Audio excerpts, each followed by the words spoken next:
بسم اللہ الرحمن الرحیم۔ شروع اللہ کے نام سے جو بڑا مہربان نہایت رحم والا ہے۔ اسکول آف اسلام کے تمام سامعین کو السلام علیکم ورحمۃ اللہ وبرکاتہ۔ آج ہم بات کریں گے خواب میں پانی دیکھنے کی تعبیر۔ خواب میں پانی دیکھنا کئی پہلوؤں سے خوش قسمتی سمجھا جاتا ہے۔ اس طرح ہم ایک ہی سر کے نیچے پانی کی تفصیل فراہم کر رہے ہیں تاکہ خواب دیکھنے والے کو اپنے خوابوں کے بارے میں بے چین ہونے کی ضرورت نہ ہو۔ اللہ نے قرآن مجید میں ارشاد فرمایا، میں نے پانی سے سب کچھ بنایا ہے، لہذا پانی سے متعلق خوابوں کی تفصیل ذیل میں ہے۔ جب کوئی اپنے آپ کو پانی پر چلتے ہوئے دیکھے تو یہ خوش قسمتی کی علامت ہے۔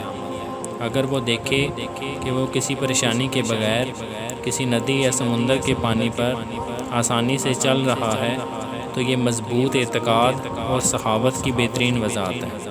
اگر وہ دیکھے کہ اس نے خواب میں کافی صاف پانی پیا ہے تو یہ زندگی میں لمبی عمر اور راحت کی علامت ہے، اور اس کے برعکس گرم پانی پینا غم اور بیماری کی علامت ہے۔ اگر وہ دیکھتا ہے کہ کسی نے اسے پینے کے لیے گرم پانی دیا ہے تو اس سے ظاہر ہوتا ہے کہ اسے اس شخص سے تکلیف پہنچنے والی ہے۔ اگر وہ گرم پانی میں گر گیا ہے تو یہ بھی بیماری کی علامت ہے۔ اگر وہ دیکھے کہ وہ کسی صاف کٹوری میں پانی لے رہا ہے تو یہ دنیا میں دولت کی علامت ہے۔ اگر وہ دیکھے اس نے اپنی بیوی کو شیشے کے پیالے میں پانی دیا اور پانی نیچے گر گیا اور پیالہ محفوظ رہا، اس کا مطلب ہے کہ وہ اپنے بچے کو کھو دے گا۔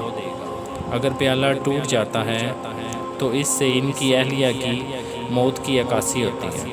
اگر وہ دیکھے کہ وہ بغیر کسی اجر کے دوسرے لوگوں کو پانی دے رہا ہے تو اس کا مطلب یہ ہے کہ وہ معاشرے کی فلاح و بہبود کے لیے کام کرے گا، اور اگر اس کے برعکس ہے تو اس کا مطلب ہے کہ وہ لوگوں کے ساتھ بدتمیزی کا مظاہرہ کرے گا۔